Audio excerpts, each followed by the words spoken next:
చిన్నప్పుడు ఇది ఆడారా బాగా? ఆడాను సార్. ఏమంటారు దీన్ని? ఏమంటారు? మ్యాగ్నెట్. మ్యాగ్నెట్ అంటే ఏంటి? డెఫినేషన్ ఏం తెలుసా మీకు? నేను చెప్తాను, చెప్పండి. ఓకే. ఏ ఎలిమెంట్ అయితే ఐరన్ దానికి సంబంధించినటువంటి అలాయిస్ను అట్రాక్ట్ చేస్తుందో దానిని మ్యాగ్నెట్ అంటారు. ఏమంటారు దాన్ని? మ్యాగ్నెట్ అంటారు. మ్యాగ్నెట్ అంటారు. అంతేనా? అర్థమైనా?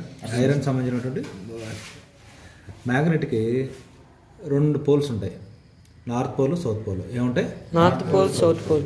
దీంట్లో 2 ఉంటాయి, attraction force, repulsion force. Force ఉందని తెలుసుకుంటే చూడండి, దీని ఇలా దగ్గర పెట్టండి చూద్దాం. అంటుకునిందే దీన్ని అంటే దీనికి ఫోర్స్ ఉందని అర్థం అవుతుందా మీకు? అట్రాక్షన్, రిపల్షన్ ఫోర్స్ ఉన్నాయా? వెనక్కి వ్యతిరేకిస్తుందా? అట్రాక్ట్ అయినది అంటే 2 సిమిలర్ పోల్స్ ఉంటే వికర్షిస్తాయి, డిసిమిలర్ పోల్స్ ఉంటే అట్రాక్ట్ అవుతాయి. మ్యాగ్నెట్ వీటి రెండింటి మధ్య ఫోర్స్ ఉందని మీరు అంగీకరిస్తారా? అందరూ అంగీకరిస్తారా? అంగీకరిస్తాం. సరే, వీటిల్లో 3 రకాలైన మెటీరియల్స్ ఉంటాయి, గుర్తుపెట్టుకోండి. ఏ మెటీరియల్ అయితే ఐరన్ చేత బలంగా ఆకర్షింపబడుతుందో ఆ మెటీరియల్స్ ను ఫెర్రో మ్యాగ్నెట్ మెటీరియల్ అంటారు. ఓకేనా? నెక్స్ట్, ఏ మెటీరియల్స్ అయితే తక్కువగా ఆకర్షింపబడతాయో వాటిని పారామాగ్నెటిక్ మెటీరియల్ అంటారు. మంచి స్థాయిలో ఊరికే అంటే అంటున్నట్టు ఉంటాయి. అల్యూమినియం అవి వచ్చి ఏ మెటీరియల్ అయితే మ్యాగ్నెట్ చేత అస్సలు అట్రాక్ట్ కాబడవో ఆ మెటీరియల్ ను డయామాగ్నెటిక్ మెటీరియల్ అంటారు. అట్రాక్ట్ అవుతుంది. ఈ తాడు, ఈ చెక్క, ప్లాస్టిక్ కాదు. 3 రకాలైన మెటీరియల్స్ ఉంటాయి, ఫెర్రో, పారా, డయా. ఫెర్రో అంటే ఏవైతే బలంగా ఆకర్షింపబడుతుంది. ఓకేనా? బలంగా ఆకర్షింపబడేది. లైట్గా ఆకర్షింపబడితే అది పెరా, అల్యూమినియం ఇలాంటివి సంబంధించినవి. అసలు ఆకర్షింపబడినవి డయామాగ్నెటిక్ మెటీరియల్ అంటారు. ఓకేనా? దీనికి మ్యాగ్నెటిక్ లైన్స్ ఆఫ్ ఫోర్స్ ఉంటుంది. మ్యాగ్నెట్స్ అనేటివి 2 రకాలు. ఒకటి పర్మనెంట్ మ్యాగ్నెట్, రెండోది ఎలక్ట్రోమ్యాగ్నెట్. ఒకటి పర్మనెంట్ మ్యాగ్నెట్, రెండోది ఎలక్ట్రోమ్యాగ్నెట్. ఎలక్ట్రోమ్యాగ్నెట్ కాలింగ్ బెల్ అవన్నీ ఉన్నాయి కదా, మనం వైరింగ్ చుట్టడం ద్వారా మనం క్రియేట్ చేసుకోవచ్చు. మ్యాగ్నెట్ అనేది సహజంగా న్యాచురల్ మ్యాగ్నెట్ వచ్చి భూమిలో చిక్కుతుంది, ఆర్టిఫిషియల్ వచ్చి మనం తయారు చేసుకుంటాం. ఓకేనా? ఈ మ్యాగ్నెట్ ఎందువల్ల మీరు ఒకసారి ఈ పాఠం చెప్తున్నారు అంటే, ఈ మధ్య ఉన్నటువంటి ఫోర్స్ ఏదైతే ఉందో, lines of force, magnetic force, ఈ రెండింటి మధ్య కనుక ఒక రొటేటింగ్ కండక్టర్ని కనుక మనం పెట్టినట్లయితే, ఒక రొటేటింగ్ కండక్టర్ అది ఇంత బలమైన అంటే మ్యాగ్నెట్స్ పవర్ఫుల్ కాబట్టి ఈ రెండిట్లో కనుక ఒక పెట్టినట్లయితే చూడండి అటు వెళ్ళిపోతాయి, రివర్స్ అవుతాయి. When ever conductor cut the magnetic flex అంటే ఈ లైన్స్ని కనుక మనం ఫోర్స్తో మనం కట్ చేసినట్లయితే లేదా ఇలా తిప్పడం ద్వారా ఈ కండక్టర్ మీద ఎలక్ట్రికల్ ఎనర్జీ ప్రొడ్యూస్ అవుతుందని ఫారడేస్ ఫస్ట్ లా చెప్తుంది. ఎలక్ట్రోమాగ్నెటిక్ ఇండక్షన్లో ఫస్ట్ లా చెప్తుంది. When our conductor cut the magnetic flex and EMF produced on it అని. ఇవి కనిపెట్టినటువంటి ఫారడే అనే శాస్త్రవేత్త కనిపెట్టిన తర్వాత విప్లవాత్మకమైనటువంటి మార్పులు వచ్చాయి. ఫస్ట్ లా చెప్తుంది ఎలక్ట్రోమాగ్నెటిక్స్లో. కాబట్టి మ్యాగ్నెట్ అంటే ఏంది? ఐరన్ లేదా దానికి సంబంధించిన అల్లాయిస్ను బలంగా ఆకర్షించేటటువంటి మెటీరియల్స్ను ఏదైతే ఉందో దాన్ని మ్యాగ్నెట్ అంటారు. మ్యాగ్నెట్ ఎన్ని రకాలు? 2 రకాలు. ఒకటి పర్మనెంట్, 2 ఎలక్ట్రోమాగ్నెట్. ఎలక్ట్రోమాగ్నెట్ అంటే మనం తయారు చేసుకున్నాం. అది ఎలా తయారు చేస్తారు సార్ అనే ప్రశ్న రావచ్చు. ఎలా చేస్తారు అంటే, ఒక కాయల్ని అంటే ఒక కండక్టర్ని కనుక క్రమపద్ధతిలో చుట్టి దాన్ని సప్లై ఇచ్చినట్లయితే అది అట్రాక్ట్ చేసేటటువంటి గుణాన్ని వస్తుంది, మ్యాగ్నెటిక్ లక్షణాన్ని వస్తుంది. దాన్ని మ్యాగ్నెట్ అంటారు, ఎలక్ట్రోమాగ్నెట్ అంటారు. ఏమంటారు దాన్ని? ఎలక్ట్రోమాగ్నెట్. ఈ విధంగా గట్టిగా అట్రాక్షన్, రిపల్షన్ ఫోర్సులు 2 ఉంటాయి. ఇవి మామూలుగా ఏదైనా ఒక మెటీరియల్ని ఒకవేళ దీనికి ఆకర్షించే గుణం ఉందా లేదు కదా, దీని కనుక మనం ఇలా రబ్ చేసినట్లయితే ఏమొస్తుంది చెప్పండి? ఆకర్షించే గుణం ఉంటుంది దీనికి, వస్తుంది కొంతకాలానికి.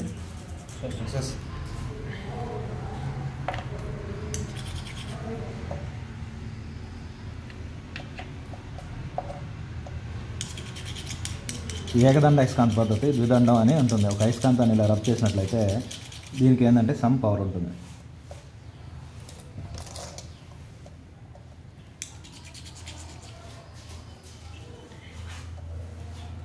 ఆకర్షించేటటువంటి గుణం వస్తుంది. ఈ మీకు చిన్నప్పుడే చదువుకో ఉంటారు. చిన్న స్క్రూస్ ఏదైనా ఉంటే చూడండి.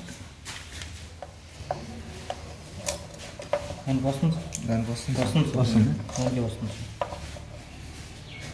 జీన్స్ అన్ని రఫ్ చేయండి. ఎడ్జ్లో పెట్టి అంటుకుంటాం కదా, అది ఓకేనా. అది ఇంకొంచెం రుద్దినట్లయితే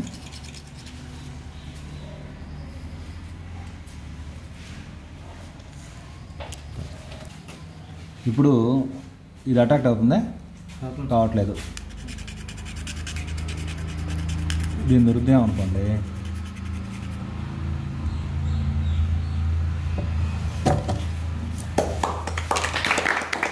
అదేనా వచ్చిందా?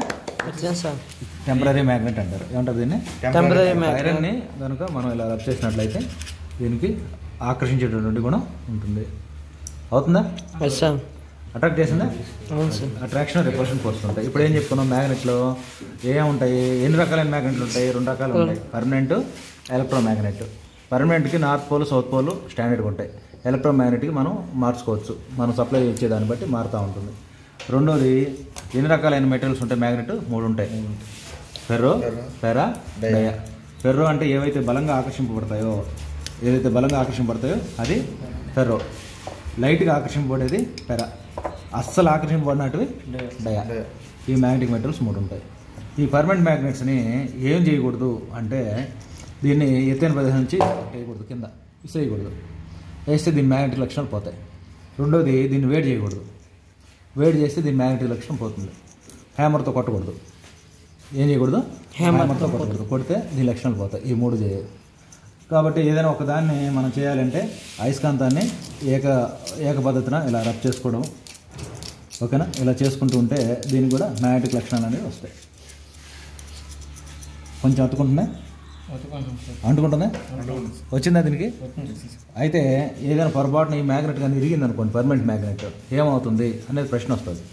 2గా విడిపోతాయి, 2 మళ్ళీ నార్త్ పోల్, సౌత్ పోల్ విడిపోతాయి, 2 మ్యాగ్నెట్లు మారుతాయి. అర్థమైందా? అయితే దీన్ని ఎప్పుడు కానీ వేలాడదీస్తే ఉత్తర దక్షిణ ధ్రువాలు చూపిస్తుంది. ఎక్కడెక్కడ ఉపయోగిస్తారు అంటే జనరల్గా మనం ఇవి దిక్కులు చూసుకోవడానికి చూస్తాం కదా, దాంట్లో ఉపయోగిస్తాము. ఈ మన జనరేటర్లో ఉపయోగిస్తాం ఎక్కువగా.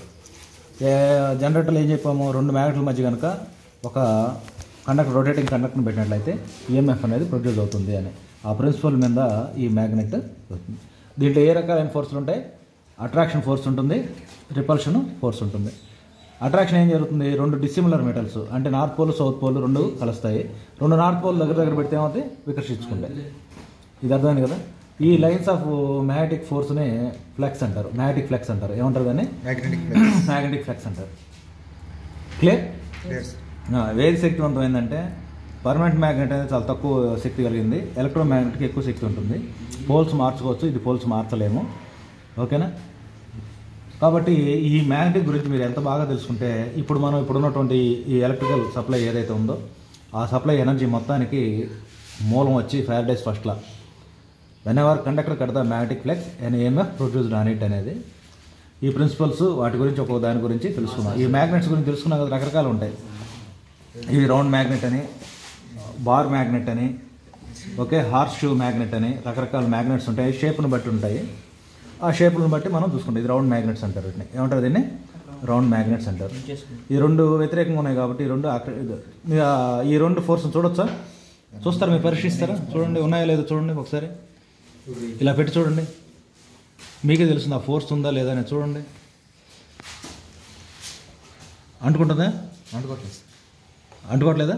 అంటే వ్యతిరేకమైన ఫోర్స్లు ఉన్నాయా? అది తిప్పించు, ఒకటి ఇలా పెట్టు. అంటుకుంటుందా? ఇది అట్రాక్షన్ ఫోర్స్. ఇది తిప్పించి పెట్టు 2. ఇది వ్యతిరేకించుకుంటున్నాయా? వెళ్ళిపోతుందా? దూరంగా వెళ్తుంది. అది రిపల్షన్ ఫోర్స్. ఓకేనా? మ్యాగ్నెట్ గురించి అర్థమైందా? ఎలక్ట్రోమ్యాగ్నెట్ గురించి కూడా తెలుసుకున్నాము. ఎన్ని రకాలైన మ్యాగ్నెటిక్ మెటీరియల్ ఉంటాయి? మూడు రకాలైన మ్యాగ్నెటిక్ మెటీరియల్ ఉంటాయి. ఒకటి ఫెర్రో, 2 పెరా, 3 డయా. క్లియర్? క్లియర్. ఓకే. ఆల్